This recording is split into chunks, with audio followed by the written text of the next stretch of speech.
Howdy, everybody, and welcome to a public hearing of the City Council of the City of Pearsall, located at 215 South Ash, 6 p.m., January the 10th, 2023. Acting City Secretary, Jesse, howdy, welcome. Glad to have you. I'm going to ask you to have a roll call and announce the quorum, please. Ben T. Briscoe, Here. Sonia Hernandez, here. Rachel Garza, Lionel Garza, Here. James Liab, Present. Ramiro Trevino, Here. Tiffany Talamantes, here. Davina Rodriguez. Okay, with that, we do have a quorum, and at this time, it is 6 o'clock. I'm going to announce that we are in a public hearing. With this, we're going to move on to item 3A, the open of the public hearing, and then with this, Fred, we've made that announcement, so we're going to move on to item 3B, the presentations of maps and text produced by the City of Texas, Texas CBDG Planning Study Contract Number 7220114. City Manager? Mayor and Council, with us tonight is Edward Sala, work for GrantWorks. They've been working on our plan for almost a year or so. But anyway, they want to discuss the plan to you. I will say this, it's been, in my opinion, a long process. Remind the council, the last attempt to do such a plan like this, I think it dates back to about 1995. So it's been about 27 years. So the plan, if you ever want to take a route, and I think we mentioned it, this is the entire plan. It's in its entirety, and these are all the maps associated with the plan. You can see, you'll see maps around the room, and we've had meetings, I know the council is aware, we've had meetings to discuss some of these things with the community, and we still would want to continue, but if you want to, again, Edward will probably briefly talk about some of these things, but there's a lot to it, so he may just highlight some stuff, and then we'll open it up for questions, but Edward Sala's here with you. Thank you for having me. My name is Edward Sada. I am a planner with GrantWorks, and I'm here tonight because Pearsall received a community development block grant to help fund the creation of a 10-year comprehensive plan and hired GrantWorks to develop that plan. Bear with me because I'm a little nervous. Don't be. I don't get to do this very often like I used to, but I'd like to highlight these plans are living documents. They're meant to change. Can you, there you go, I'm sorry, yeah. Hit that button right there. The present button at the bottom, or whichever button you want to hit. Slideshow, it's gonna be in the slideshow. Yeah.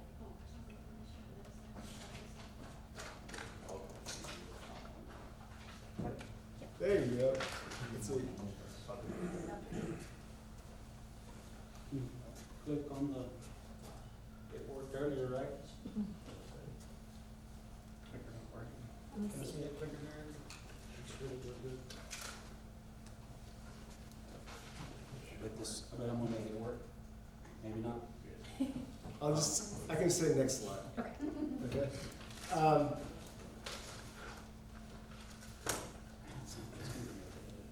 Anyway, go ahead, I'm sorry. Okay, that's all good. Thank you for putting the PowerPoint slide up. Mhm. I also have it on my computer with some notes attached to it. But these plans are living documents that are meant to change. They provide a base for which to strategically evaluate and respond to challenging circumstances and challenges so that a city and its residents can continue to pursue longer-term goals. This is just a vision, essentially, for what you want your city to be like in the next 10 years. And not just that, right, because this is a basis, it's a policy document and it's massive that could help the city achieve some of the goals that are present today. Next slide, please. So our work started in September 2021 when we began to compile a community inventory. A planner and a GIS analyst drove every single street in Pearsall and its ETJ and collected detailed information about current conditions in your city. So for example, we collected information like land use for every single parcel and the location, type, condition, and occupancy of every single house. In addition to the community inventory findings, we used public input from an online survey, a planning workshop, conversations with city staff, and additional research to draft a comprehensive plan. The purpose of tonight's meeting is to formally present this plan and to ask council to sign a resolution that will allow us to move to the next step of the grant process. And look, this has been a long process. A planner started on this plan in September 2021. Unfortunately, she left the company and another planner took that on, which is our director of planning. He got incredibly busy taking in more grants applications, and it passed down to me when I was in between another plan. So I started actually plan production for this plan in June 2022. The plan was finished in November 2022, and it was shipped to the city in December. Fred has compiled, I guess, a couple of committees to go over the plans and see if there's any feedback, which we haven't received any so far. But this is part of the process now, is for a resolution to be signed. The resolution doesn't say that we're gonna adopt the plan, it's just saying that we've met the contractual obligation of completing the plan, and now the city would consider adopting it in a later date. Your plan consists of, next slide. Your plan consists of 14 chapters. These studies are common in comprehensive plans like housing and land use, to capital improvements, zoning ordinances, central business district. And there's also a extra chapter, which is a funding source chapter, which lists an array of additional funding sources that the city and residents may want to pursue. Each chapter of study is comprised of text and maps, and all plan elements are provided as a printed copy of the map here, and as a digital format, which is also sent as a CD format.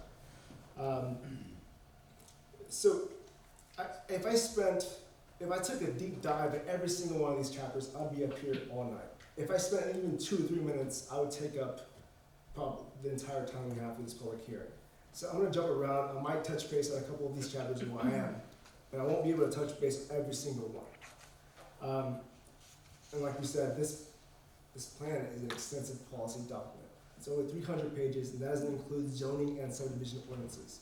So if you do have a question, and I can't think of the answer off the top of my head, please email me, and I will respond to you this week.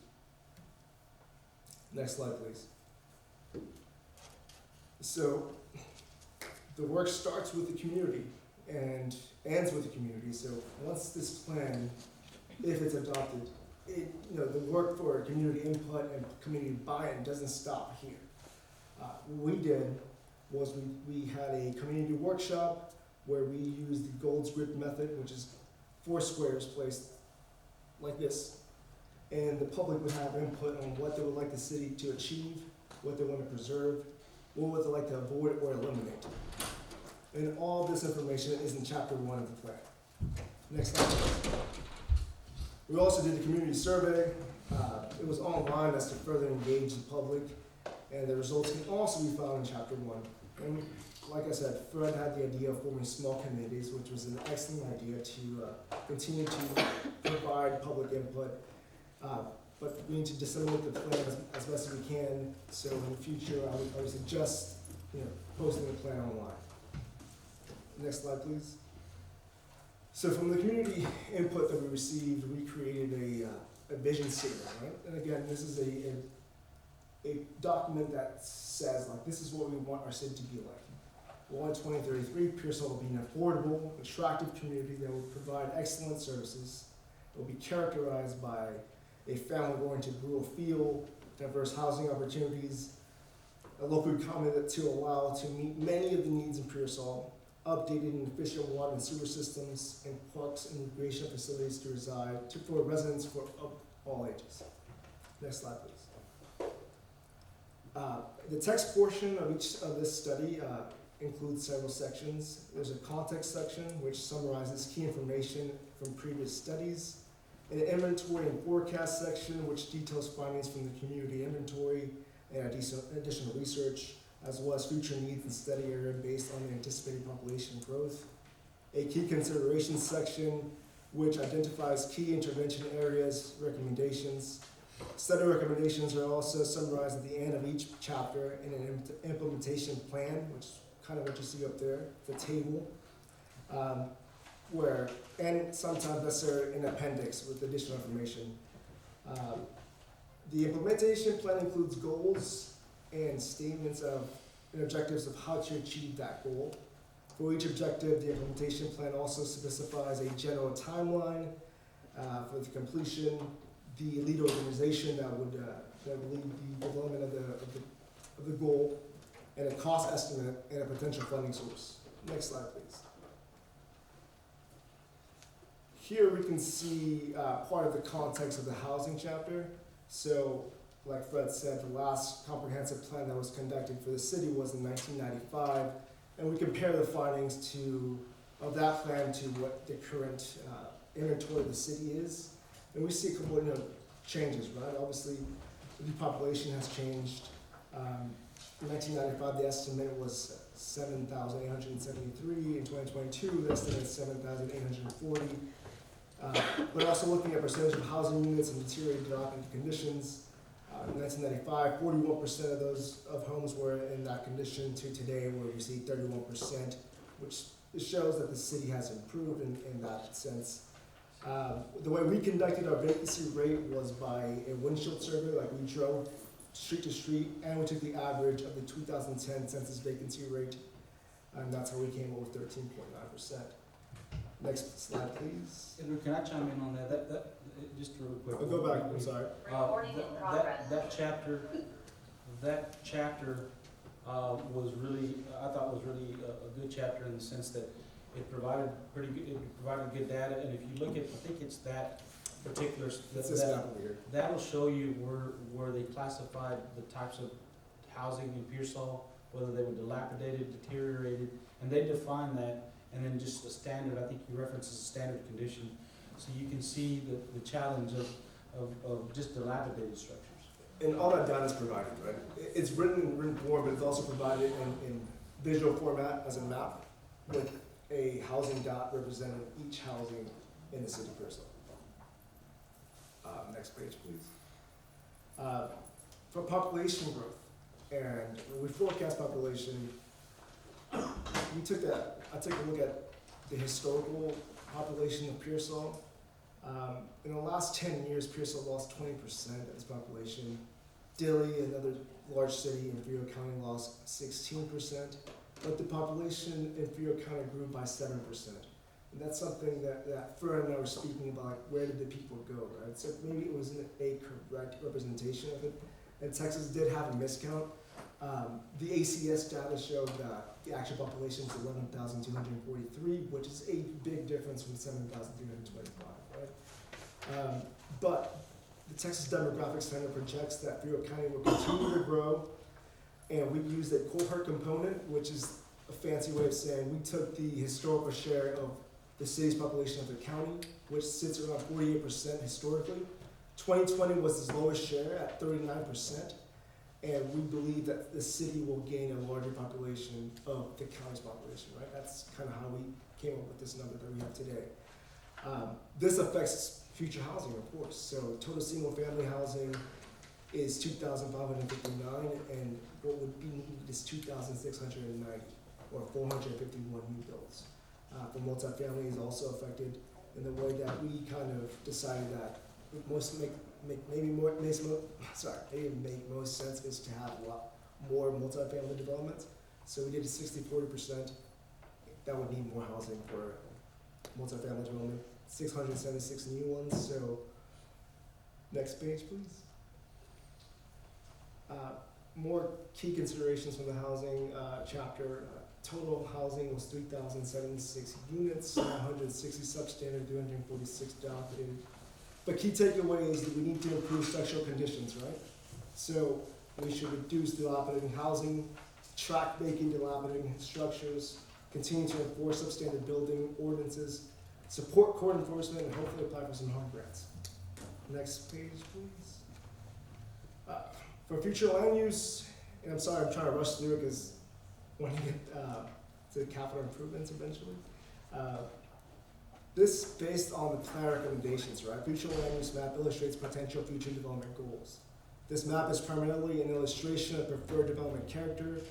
So it focuses on the general character of certain areas in the city, but not each individual parcel. It is important to emphasize that this map is not prescriptive. It does not legally change existing land uses, but only provides a guide to reach development goals. So a lot of what I would like to see is infill development within the city limits to limit ET expansion, right? We want to protect those lands, and to also focus on livability and human-centered, designs. Public input said that they wanted to remove the railroad, right? Or at least move it. And there could be multiple reasons why. The reason that I saw that was concerning to me was that there's industrial uses right next to single-family homes, right, with no buffer. So what I did was just push those industrial uses up to the north, which was recently annexed, and hopefully, create more livable, walkable areas inside the city limits, which leads to this central business district where we want to create a sense of place in Pearsall, right? People drive through here, but they should stop and see the historic downtown, right? Can you take the next slide, please? So for CBD, there's two boundaries that we studied. The one on the left, with the 5-minute walking circle, depicts a boundary from the 2020 revitalization grant application. It was also used as the CBD boundary in the 1995 comprehensive plan. The boundary on the right is the legal boundary, which was established in 1997 and defined per Chapter 20, Section 2048 of the City Code of Ordinance. So we have opportunity here to create an actual place, a destination with a unique character that emphasizes pedestrians and human-centered designs, right? Why do we want to go downtown? Is it just because my Thea cuts hair down there, or we want to go down there to actually experience it? So, which leads to the next page, please. When we looked at zoning, we really didn't, change too many things. The one thing that really came about with zoning was the creation of a central business district zoning in itself. The CBD needs to have its own zoning to protect and enhance that character. This would allow the surrounding commercial areas to serve as supporting areas instead of competition. The zoning emphasizes walkability, the need to connect to the residential neighborhood to the east, which houses the Frio Pioneer Jail Museum, the Frio County Courthouse, and Fireman's Park, right? So we create something where people from that neighborhood can go to the park and then go walk downtown and eat, or vice versa, right? So that the city needs to establish an official CBD boundary for future development. It has to maintain the architectural character of the historic downtown. That includes height limits, wide sidewalks with short setbacks, and the building facades to help activate streets, along with minimal parking. The Texas Main Street program really pushes this type of development, and the proposed zoning was heavily influenced by that program. Next page, please. I said this when I presented the housing chapter, but I was really impressed with the parks in Pearsall. And that really speaks to me because it's a place that not only children can enjoy, but grandparents can enjoy, people of all ages can enjoy, make memories there. So the park facilities and acreage is currently sufficient to meet the population needs. But what will be key here moving to the next 10 years is that we maintain those parks, and if there's room to expand them, not to create whole different parts in some different part of the city, but to expand and renovate the city parks. The two largest circles here is the Victor Torino Sports Complex and the Frio County Community Fishing Pond. From public input, one of the objectives is for Centennial Park to be redesigned into a dog park, which would be a good use of underutilized park space. The park chapter practically writes the application for Texas Parks and Wildlife Department, non-urban outdoor recreational program, and small community recreation grants. The needs survey, that's part of the chapter, the goals, the short and long-term, that's part of the chapter, and how we can finance this all meets the SMART goals section of the application. Next slide, please. So capital improvements. Capital improvements provided two tables. One of the tables that we see here is a 10-year capital needs prioritization.